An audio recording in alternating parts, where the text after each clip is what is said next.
Today's show is brought to you by Bruce Fine Construction. If you can't find the house to buy, maybe it's time to build your house. Bruce built my home, and I know he can build your home too. Check him out today at brucefineconstruction.com or call at 570-362-1185.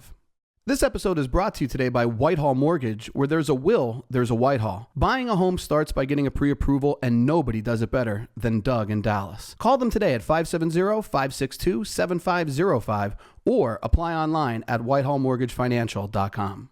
Hey everybody, I am Dave Wychak. I'm the host of the Real Estate Right Now podcast, and today I think I have a great episode on tap, and it's something that's near and dear to my heart. It's something that I talk about a lot, and I'm going to share a story about a couple who I was able to help in this fashion, and I think it really did change their lives. The thing that I want to talk about today is going from being a renter to an owner and what that journey looks like. Now, I think if you live in an area where you can own a home and your payment would be the same or even similar to what it would be to rent that same home, I think you owe it to yourself to try to become a homeowner as opposed to being a renter. Now, Northeastern Pennsylvania is one of those areas where you can buy a home and your mortgage payment is probably going to be pretty similar to what it would be to rent the same type of home. In some cases, your mortgage payment might even be less than what you would be paying to rent a place. And if that's the situation, if you can literally own a home for less than you would rent it, I really can't think of very many reasons why you wouldn't want to be an owner. But I'm going to tell you about this couple. I met them back in 2014. I didn't even own my own brokerage yet. I was still just a realtor. At the company I worked at prior to opening up my own, we did some property management, so we rented out a lot of apartments. And I met this young couple.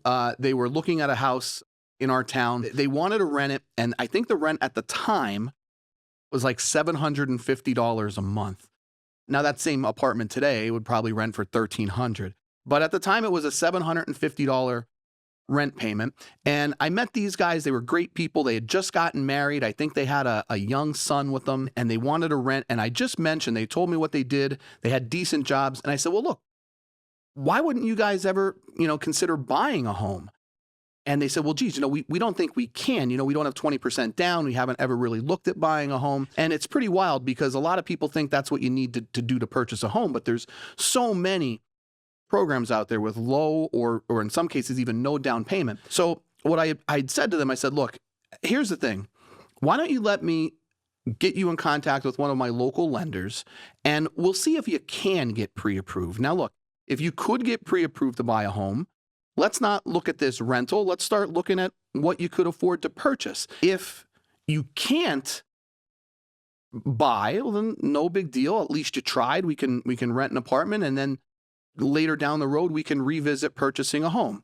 Fortunately, they agreed to do that. So I sent them to one of my local lenders that I know and trust, and lo and behold, they got pre-approved to purchase a home. We were looking in the same town where they were looking at this rental. We found a place for them, and believe it or not, it was 2014. They bought a 3-bedroom, 1.5 bath home with a fenced backyard and a built-in 1-car garage for $46,000. That's what the prices were back then in Northeastern Pennsylvania. But they bought this home for $46,000 with an FHA loan, so they had to put 3.5% down.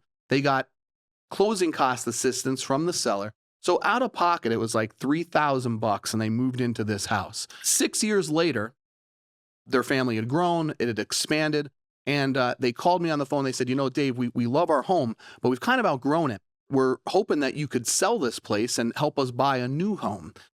So this was right after the pandemic in 2020. We went down, we took a look at the house.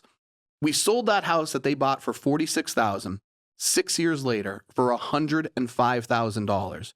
The only thing that they did to the house was they painted it. That was it. And it more than doubled in value. Now, they had paid their mortgage down a little bit.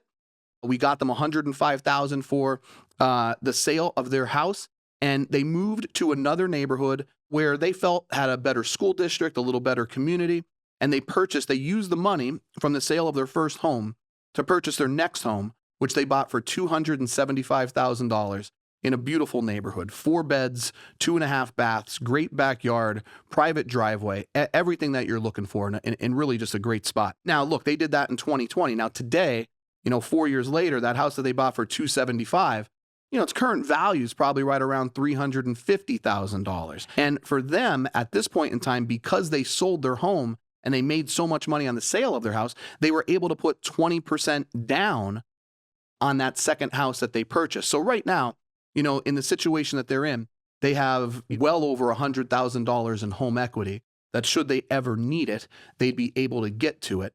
They were able to do that, guys, because they gave themselves a chance. And this is why this is so important to me. I think there's so many people out there that are renting, not necessarily because they want to rent, but they don't really understand how they can go about becoming owners as opposed to renters. They don't understand the home buying process. And I really think you owe it to yourself to at least find out if you have the ability to purchase a home. Owning a house can change your life for the better. It can be a major, major factor on your net worth and your savings, because who knows what you're going to need money for in the future. So how do you go about doing this? Well, I think the first thing you do if you're renting or if you're thinking about renting, I think the first thing you need to do is you need to contact a realtor that you know and trust, and you say, hey, can you put me in touch with one of the people that you know that works in lending to see if we can get pre-approved, to at least know where you stand. And even if you can't get pre-approved, they can tell you the steps that you need to take to get pre-approved. Because once you get that pre-approval, it opens up doors for you. And as I said, if you can own a house for the same amount of money that you would pay as a rent payment, you owe it to yourself to at least try, because home ownership is a hallmark in the American dream. It is really a focal point of what people do to build their net worth, to provide stability, to really take pride in where they live and how they live. So if you're a renter and you're thinking about owning a home, talk to a realtor you know and trust. Reach out to them today. It could be a decision that can literally change the rest of your life for the better. Thanks for listening to us today.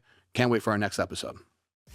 Thanks for joining us for today's episode, everybody. If you want to hear more content, follow us at Real Estate Right Now Pod on YouTube. Once you're there, don't forget to subscribe and leave a review. And if you want to follow me directly, check me out. It's Dave Wychak at Facebook, LinkedIn, TikTok, Instagram, all the socials that you're already using.